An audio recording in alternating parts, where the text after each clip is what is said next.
Philippe! Je sais où tu te caches! Viens ici que je te bute, enculé! Ta gueule!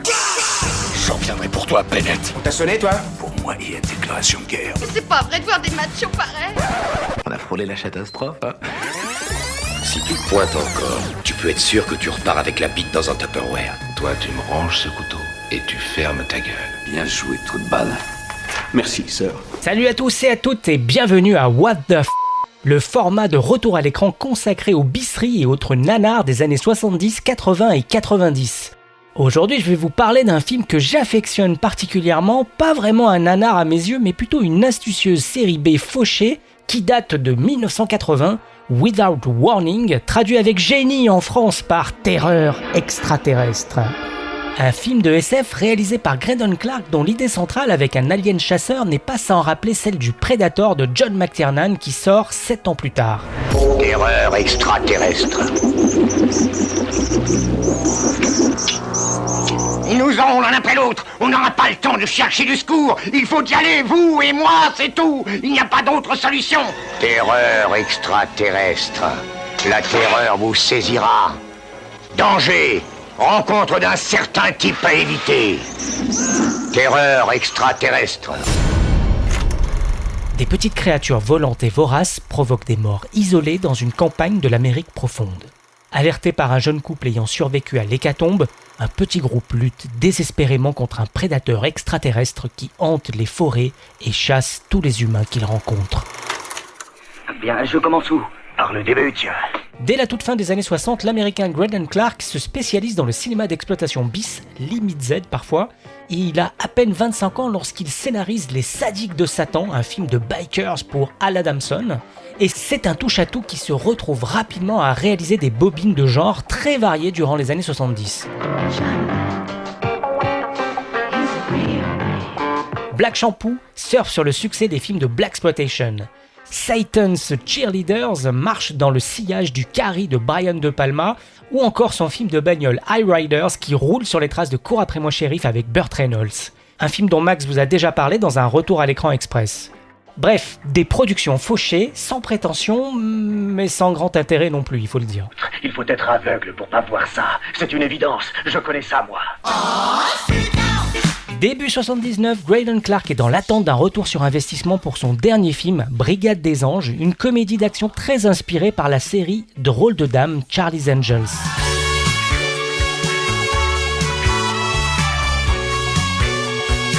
Il est donc fauché comme les blés lorsque Mike McFarland, un ami producteur tout aussi fauché, lui remet le script d'un film de SF à petit budget. Un scénario en partie écrit par le jeune Daniel Grodnick qui sera par la suite coproducteur du film. C'est d'ailleurs une double fonction écriture-production que Grodnick occupera sur Le Monstre du Train de Roger Spottiswoode avec Jamie Lee Curtis qui se monte quasiment en même temps que Terreur extraterrestre. Et selon Daniel Grodnick, c'est la période qui veut ça. À cette époque, avec un scénario, un réalisateur et un producteur, il suffisait d'avoir un projet et vous étiez dans le cinéma. Vous n'aviez qu'à rassembler les pièces du puzzle et trouver l'argent, vous n'aviez aucune crainte. Dès la lecture du scénario, Greydon Clark sent tout de suite le potentiel du film, et il se lance directement dans la recherche de financement. Il rencontre le patron de la société pétrolière Petro Lewis Corporate pour tenter d'obtenir les 150 000 $ nécessaires à la fabrication du film. En gage de bonne foi, Greydon Clark explique qu'il ne prendrait rien en tant que producteur et réalisateur. Si le film rapporte de l'argent, le patron de la société pétrolière sera remboursé et les bénéfices se partageront à 50-50. 50% pour la société et 50% pour Greydon Clark. Au pire, Greydon Clark travaille pour rien. Pour finir de convaincre son interlocuteur, Clark signale que le film d'extraterrestre a le vent en poupe car Alien de Ridley Scott cartonne en ce moment même au cinéma. Alien! Alien! Séduit par le projet et surtout les conditions rassurantes, le patron de la société pétrolière accepte d'injecter l'argent nécessaire à la réalisation. Mais 150 000 $ pour faire ce film-là, c'est pas forcément un jackpot. Chaque dollar compte. Donc à la fin de l'été 1979, Greydon Clark retravaille le scénario. Il simplifie tous les lieux et les actions pour les faire rentrer dans le budget rikiki du film et les 3 petites semaines de tournage prévues. Il réduit donc le nombre de personnages et d'intérieurs et vise le maximum d'extérieurs pour ne rien avoir à construire ou payer. Je ne suis pas fou, moi. N'oublie pas. Mais Clark va aussi un peu plus loin. Fortement inspiré par le personnage de Ripley dans Alien, il fait en sorte que ce ne soit pas Greg, le jeune homme, qui réussit à vaincre l'alien comme ce qui était prévu dans le scénario, mais au contraire, Sandy, la frêle jeune fille. Graydon Clark estime aussi que les armes de l'alien pour chasser, un arc et des flèches, ça fait pas science-fiction. Je n'aimais pas l'idée de l'extraterrestre qui se sert d'un arc et de flèches. Ça me paraissait, je sais pas, trop ancré dans notre propre monde terrien. Alors je me suis dit, et s'il avait quelque chose d'unique pour chasser ? Et c'est là que j'ai eu l'idée de ces frisbees volants avec des dents et des tentacules qui tueraient des gens. Et l'alien les projetterait comme des frisbees. Je me suis dit que les chasseurs utilisent des chiens pour traquer et puis rapporter les animaux. Donc je me suis dit, et si cet extraterrestre avait une créature vivante qu'il enverrait sur ses proies ? Et c'est devenu la signature du film. Clark développe également le personnage de Taylor, un vieux chasseur réécrit spécifiquement pour Jack Palance, avec qui il vient de tourner Brigade des Anges. Jack Palance a une carrière longue comme le bras. Vous le connaissez forcément. Né en 1919, Jack Palance est un acteur américain d'origine ukrainienne. Il a aussi une pure gueule de cinéma. Des traits émaciés et anguleux abîmés sur le champ de bataille de la Deuxième Guerre mondiale qu'on a souvent croisé dans les rôles de méchants, dans pas mal de westerns et aussi d'autres films de gangsters depuis les années 50. Il traîne ses guêtres dans Le Grand Couteau de Robert Aldrich, Le Mépris de Jean-Luc Godard, Les Collines de la Terreur de Michael Winner et terminera sa carrière dans des films comme Le Premier Batman de Tim Burton, Tango et Cash avec Stallone et Kurt Russell et reçoit même l'Oscar du meilleur second rôle masculin dans La Vie, l'amour, les vaches aux côtés de Billy Crystal. Graydon Clark obtient l'accord de Jack Palance avec un forfait de $40 000 pour une semaine de travail. Pour le rôle du vétéran du Vietnam inquiétant et paranoïaque, Graydon Clark pense à Martin Landau. Martin Landau, vous le connaissez. Né en 1928, Martin Landau est un acteur américain que l'on a vu dans La Mort aux trousses d'Alfred Hitchcock ou encore Appelez-moi Monsieur Tibbs aux côtés de Sidney Poitier. Et comme Jack Palance, il recevra lui aussi un Oscar du meilleur second rôle masculin pour son interprétation d'un Bela Lugosi vieillissant dans l'attachant Ed Wood de Tim Burton. À la télé, Martin Landau, c'est le maître de déguisement de la série Mission Impossible et le commandant de l'équipage de la série SF Cosmos 1999. Une série qui vient d'ailleurs de s'achever au moment où Clark le sollicite. Graydon Clark propose à Martin Landau un forfait de $25 000. Mais le comédien rechigne un peu car c'est 2 fois moins que son salaire habituel. Cela dit, face au talent de persuasion de Graydon Clark, Landau finit par accepter. Les maigres cachets de Jack Palance et de Martin Landau engouffrent quasiment la moitié du budget.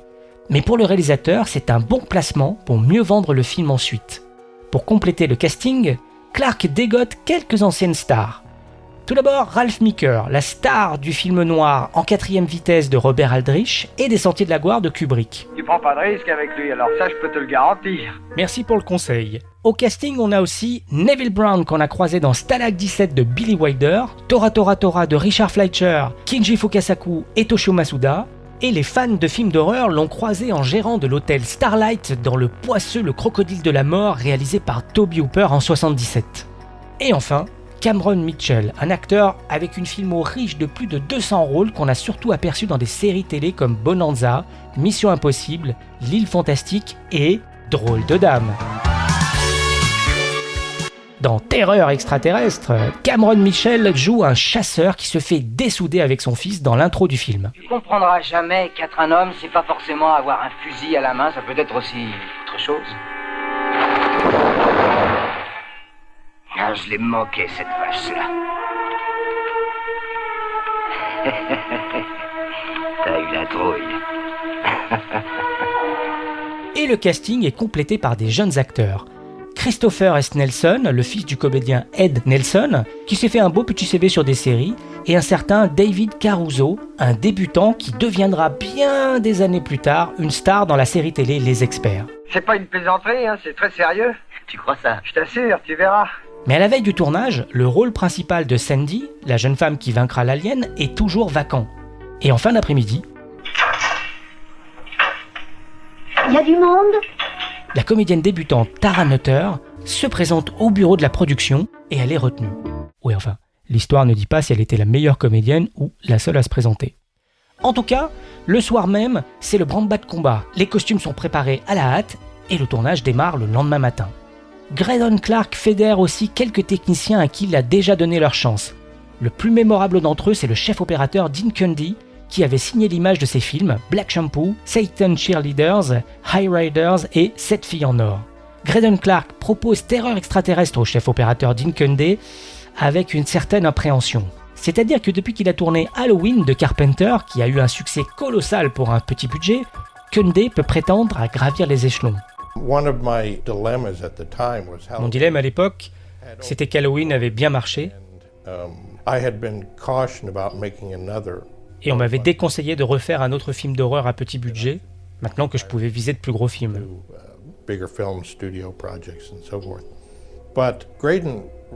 Mais Graydon m'a donné ma chance, la possibilité de travailler sur ces 4 autres films et d'apprendre comment on les faisait. Et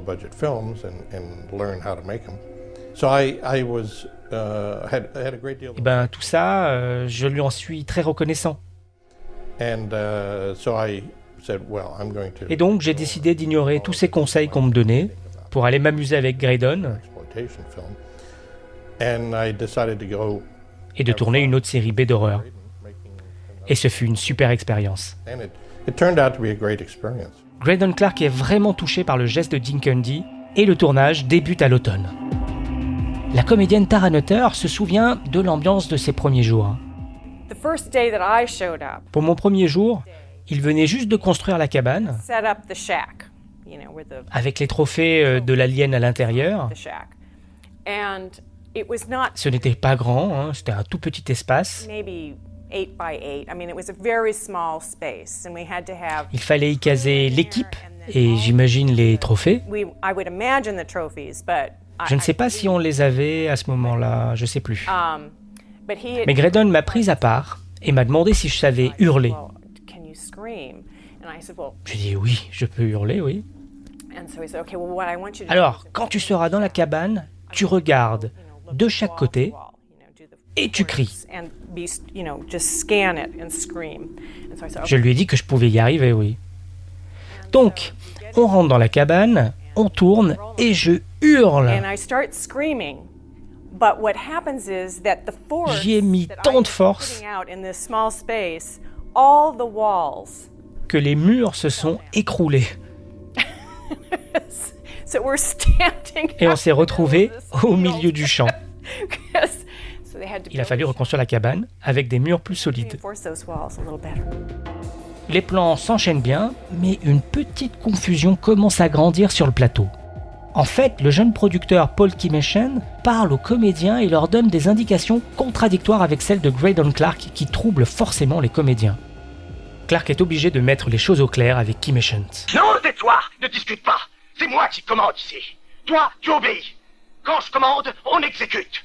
Avec ce budget tout rikiki, tout doit être préparé et pas de temps à perdre. Le tournage est tout de même très exigeant. Les journées se prolongent souvent au-delà des 8 heures contractuelles et un jour, l'équipe travaille même 20 heures non-stop. Mais c'est pas grave, tout le monde se donne à fond. Le jeune Christopher Nelson est même stimulé par l'énergie créatrice sur le plateau. Ils essayaient constamment de faire le maximum sans argent. C'était ça leur défi. Un défi instauré par Corman et ses équipes. Vous avez $2 ? Qu'est-ce que vous pouvez faire de génial avec ? Et ils étaient toujours ouverts à toutes les idées, tout ce qui pouvait améliorer les prises. C'était excitant d'être sur le plateau. Il y avait une telle énergie créatrice. Jack Palance vient d'avoir 60 ans et Martin Landau a alors 51 ans. Pour autant, ils sont en très grande forme. Heureusement d'ailleurs, parce qu'aucun comédien n'a de doublure, y compris pour un combat à 2 entre Palance et Landau.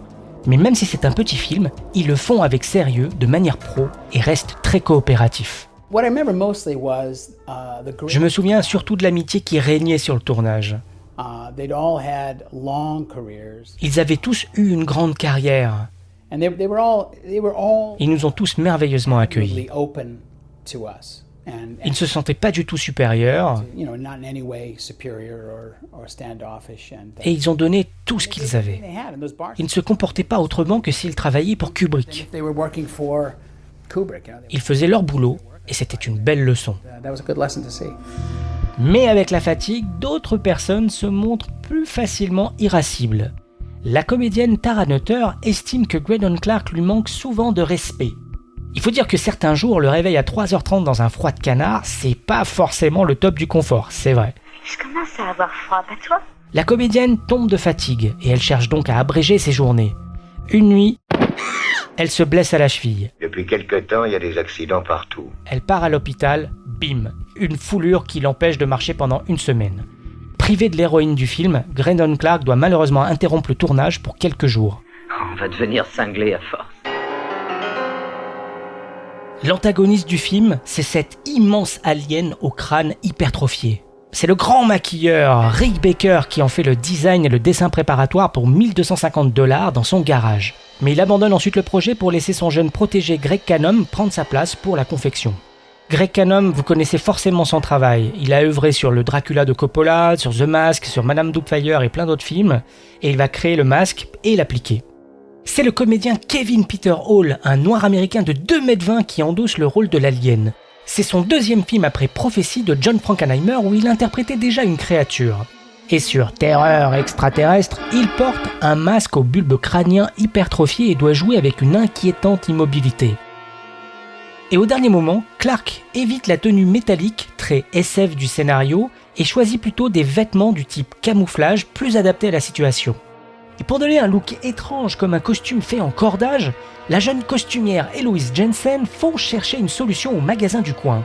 Et elle revient quelque temps après avec un hamac. Un hamac qu'elle découpe ça et là et qu'elle place au-dessus du costume déjà en place pour un résultat du plus bel effet. Encore une solution astucieuse et créative trouvée pour quelques dollars.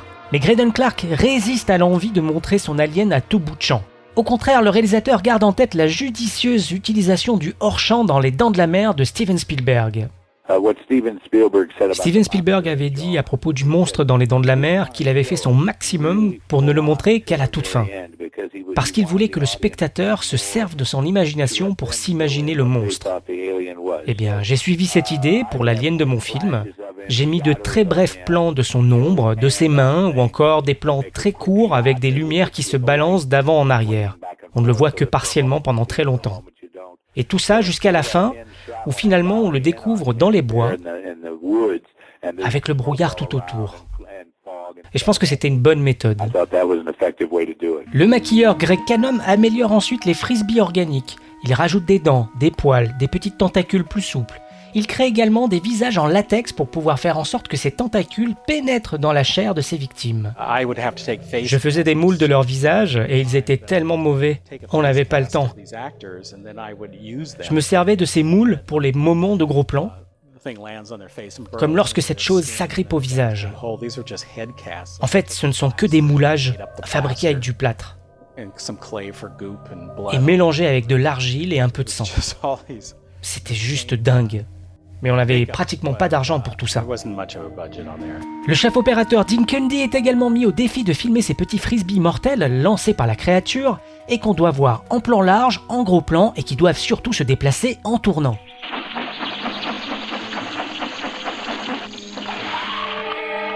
L'astuce, c'est de les faire tenir avec du fil de pêche en haut et en bas. Et après pas mal de recherches, il trouve le bon fil de pêche fin et translucide. Pour les séquences de nuit, Greg Cannom et Dean Cundey ajoutent une matière réfléchissante sur les côtés des frisbees pour les voir dans la nuit. Quand Graydon Clark découvre ça sur le plateau, il est aux anges. Avec son expérience, Dean Cundey sait que le budget ne lui permet pas d'éclairer les plans larges en forêt. Il lui faudrait trop de projecteurs et de générateurs.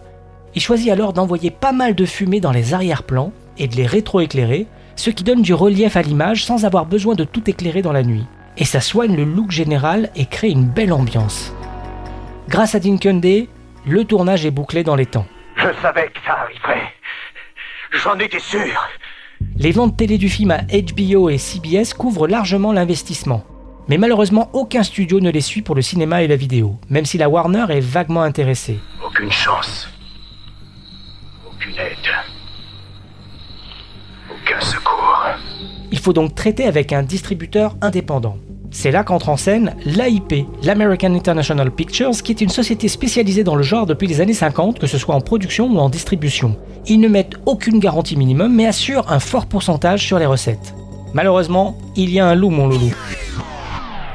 Une semaine seulement après l'accord, AIP est racheté par Filmways et la politique générale est fortement modifiée. Malheur, Terreur extraterrestre risque de ne jamais sortir en salle. Mais heureusement, une clause du contrat stipule une sortie dans une dizaine de grandes villes. Le film sort le 26 septembre 1980 et marche d'ailleurs plutôt pas trop mal. Il a même de bonnes critiques, les meilleures que Greydon Clark n'ait jamais eues, et ça donne du souffle justement aux ventes internationales déjà correctes. Mais ce n'est pas le jackpot. Il y a encore un loup, mon loulou. L'argent traîne à tomber. Normal, car l'un des boss de l'entreprise, Skip Skeloff, qualifié d'escroc par Greydon Clark, détourne les fonds à son profit, notamment les $250 000 de HBO et les ventes à l'étranger. Si on suppose que tout ça est vrai, sergent, alors pourquoi la police, ou la CIA, ou le FBI, ou ta fameuse armée ne serait pas déjà là? Bah ça, je ne sais pas. Mais au bout d'un an, Clark l'attaque devant les tribunaux. Peine perdue. Au bout de 2 ans et demi, Greydon ne touche aucun centime sur le film. Filmways, qui doit fermer à son tour, a revendu les droits à un inconnu. Et pourtant, le film est exploité, diffusé pendant des années. Ces créatures-là sont inhumaines, Joe. Greydon Clark se console en se disant que le succès et la réputation du film lui permettent de faire d'autres films ensuite. Le film de SF The Return, le film d'horreur Uninvited, le thriller Massacre dans l'ascenseur. Pas mal de nanars en fait, hein. Mais Greydon Clark est content. Au moment de la sortie du Predator de John McTiernan en 1987, dans la presse, plusieurs personnes font le rapprochement entre les deux films. Mais pour Clark, c'est une pure coïncidence. Ouais, c'est ce qu'ils essayent de vous faire croire. Mais moi, je sais. Et pour l'anecdote, c'est le même comédien, Kevin Peter Hall, qui joue les deux créatures, l'alien de Terreur extraterrestre et le Predator.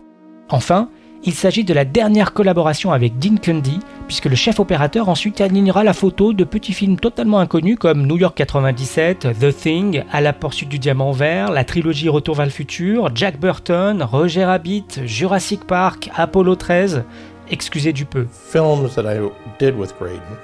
De tous les films que j'ai tournés avec Greydon, et de ceux que j'ai tournés à cette époque,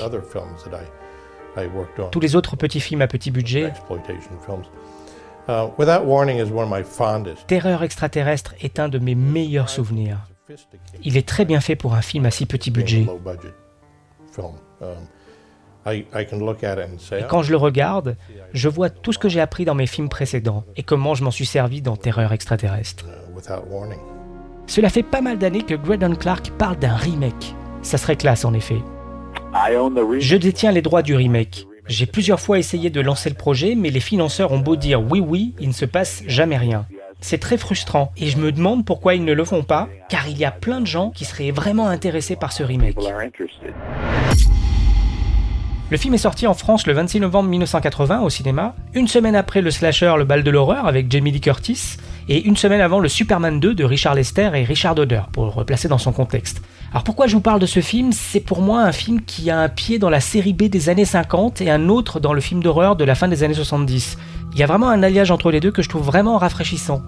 Et alors comment j'ai découvert son existence ? C'était un dimanche matin devant une émission de France 2, qu'on appelait Antenne 2 à l'époque, qui s'appelait Entrer les artistes. C'était une émission animée par Jacques Martin, et on était donc en novembre 80, et ils ont dans l'émission présenté un extrait du film, et c'était la séquence où les deux jeunes, Greg et Sandy, sont enfermés dans un camion qui refuse de démarrer. Il y a un des frisbees organiques qui est projeté et qui se colle contre le pare-brise, ce qui nous laisse bien voir ses tentacules et ses dents qui font comme ça, qui vont d'avant en arrière comme ça. Alors l'éclairage, la tension de la séquence, la petite créature horrible, tout ça a marqué mon imagination de gamin au fer rouge quoi. Et par la suite, le film sort en VHS chez Hollywood Video, un éditeur mythique qui a aussi sorti d'autres séries B d'horreur que j'affectionne comme Le Couloir de la Mort, Les Doigts du Diable, La Dernière Maison sur la Gauche ou encore le premier Evil Dead. Et je découvre le film en VF, dans une copie bien baveuse, et même tronquée, car il y a plusieurs séquences qui manquent, pour des raisons mystérieuses, puisque bon, quand je les découvre par la suite, je vois qu'elles n'ont rien de spécial. En tout cas, moi, je suis vraiment emballé par le film, que je revois plusieurs fois, en VHS, y compris sur Canal par la suite. Et puis depuis, il m'accompagne régulièrement, parce que je le revois tous les 4-5 ans, on va dire, et toujours avec plaisir. Alors je sais, il a plein de défauts, et le voir en HD, c'est cruel, parce qu'on voit bien les fils de pêche qui maintiennent les frisbees, les limites de certains maquillages, quoique les maquillages sont plutôt réussis dans l'ensemble, Et je comprends aussi pourquoi certains le rangent dans la rubrique nanar, surtout quand on le regarde avec cette VF, mais je trouve que le film, son concept, sa facture visuelle tient vraiment le coup, quoi. Jack Palance est incroyable dedans. Il a un rôle comme ça de chasseur un peu étrange, on sait pas trop s'il est gentil, s'il est méchant, il est un petit peu bizarre, il a une fascination un peu morbide pour ces petites bestioles là, mais il rend son personnage assez iconique. Et puis de l'autre côté, on a un Martin Landau qui est totalement habité par son personnage de vétéran du Vietnam, paranoïaque, qui a l'impression que les extraterrestres sont déjà parmi nous.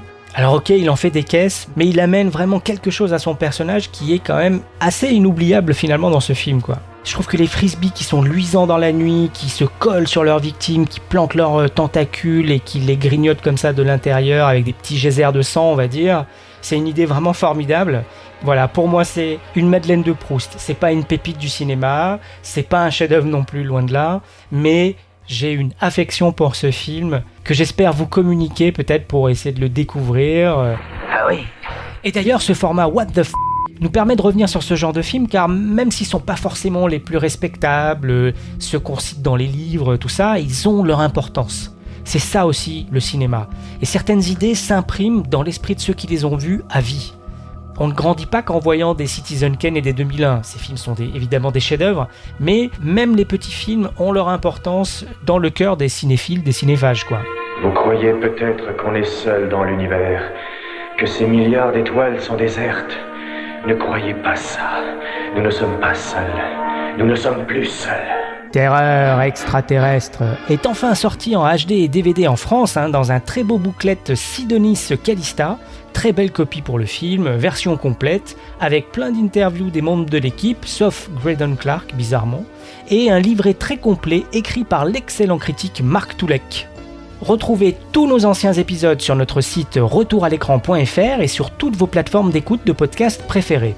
Si vous aimez notre podcast, n'hésitez pas à mettre des petites étoiles et des likes pour faciliter notre référencement, ça serait super cool.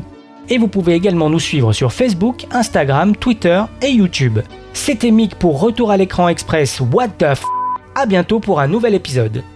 Si je devais résumer ma vie aujourd'hui avec vous, je dirais que c'est d'abord des rencontres. C'est vrai que je ne vis que pour le cinéma. Pour être aimé, il faut être aimable. Vous voulez un chocolat? C'était pas ma guerre. Back in full force. Quelle est votre devise? Je m'appelle Bond. James Bond. Vous délirez totalement là. C'est ça qui permet de voyager à travers le temps. La vie a plus d'imagination que nous. J'espère que je ne vous apprends rien. Vous êtes un mélancolique. Mélancolique, mon cul.